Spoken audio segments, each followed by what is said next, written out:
शरद पवार भी कनेक्ट हो रहे हैं। जैन साहब का रुख करेंगे, लेकिन यहाँ पर बड़ी खबर है। यूपी में जिला अधिकारियों पर दबाव बनाने का आरोप लगाया गया है जयराम रमेश की तरफ से। देखिए, सीट जिताने का बनाया जा रहा है आरोप। तो यहाँ पर एक बार फिर से जयराम रमेश आरोप लगाते हुए नजर आ रहे हैं। लोकतंत्र के साथ खिलवाड़ स्वीकार नहीं करेंगे, ये उन्होंने एक बार फिर से कहा है। और कांग्रेस नेता जयराम रमेश एक बार फिर से आरोप लगाते हुए नजर आए हैं। इससे पहले भी उन्हें बुलाया गया था इसी दफ्तर और कहा गया था कि आप सबूतों के साथ आइए। और अब एक बार फिर से यही स्थिति बनती हुई फिर से एक बार शिकायतों का वो पिटारा जो है वो बंद नहीं हो रहा है। मैं राहुल डबास का एक बार रुख कर रहा हूँ, प्रेम साहब से वापस संपर्क जोड़ने की कोशिश कर रहे हैं। राहुल, आप इलेक्शन काउंटिंग जहां पे हो रही है वहां पे है, क्या वाकई प्रोसेस स्लो है या फिर कांग्रेस जो आरोप लगा रही है उस पर अभी कोई खास महत्व देने की जरूरत नहीं, क्योंकि हो सकता है पॉलिटिकली मोटिवेटेड हो? क्या समझ में आ रहा है, जरा इसको क्लियर कीजिए।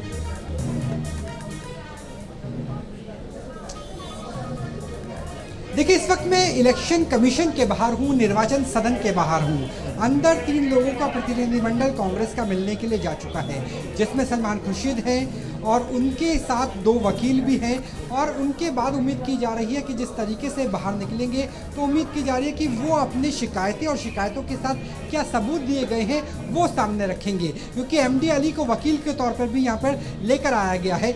ये कहा जा रहा है 2 चीज़ें। पहला तो ये कि जो वोटिंग काउंटिंग है वो काफ़ी स्लो है, मतगणना की प्रक्रिया काफ़ी धीमी है। और दूसरा जो आरोप कांग्रेस की तरफ से लगाया जा रहा है कि जैसे हर एक काउंटिंग राउंड के बाद, हर एक चरणबद्ध के बाद आपको आंकड़े देने होते हैं, तो वो आंकड़े डीएम की तरफ से नहीं आ रहे हैं, वो काउंटिंग स्टेशन के बाहर नहीं निकल पा रही हैं। तो इन दोनों आरोपों को लेकर के इलेक्शन कमीशन का क्या स्टैंड होता है और जो कांग्रेस का प्रतिनिधिमंडल है वो बाहर आकर क्या कहता है, ये देखना काफी दिलचस्प होगा, क्योंकि इसी के आधार पर ही कांग्रेस की प्रेस कॉन्फ्रेंस भी होने वाली है 5:30 बजे, जिसमें मल्लिकार्जुन खड़गे भी रहेंगे और राहुल गांधी भी रहेंगे। जी बिल्कुल, आपका भी रुख करेंगे, लेकिन अविनाश पांडे लखनऊ से हमारे साथ जुड़ चुके हैं। लखनऊ में भी देखिए टफ फाइट जो है, अविनाश सिंह लखनऊ से हमारे साथ हैं, तो वहां पर भी एक टफ फाइट देखने को मिल रही है। बहुत ज्यादा मार्जिन नहीं है, 50-51 हजार का कुछ मार्जिन है। राजनाथ सिंह आगे चल रहे हैं, क्या स्थितियां बनती हुई नजर आ रही हैं?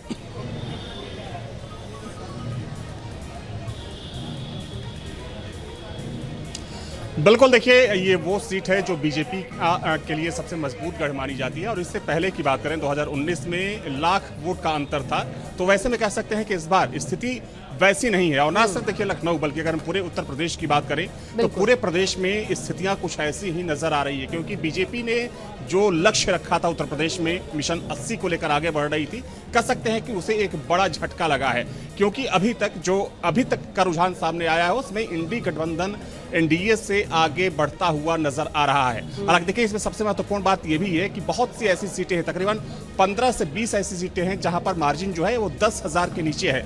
यानी कि लोकसभा के चुनाव में जब मार्जिन 10,000 से नीचे होता है तो कुछ भी हो सकता है, जो उलटफेर होता है वो चौंकाने वाला होता है। अविनाश, 10,000 की मार्जिन की बात आप कर रहे हैं, उस पे क्या इंडी गठबंधन आगे है या फिर बीजेपी के?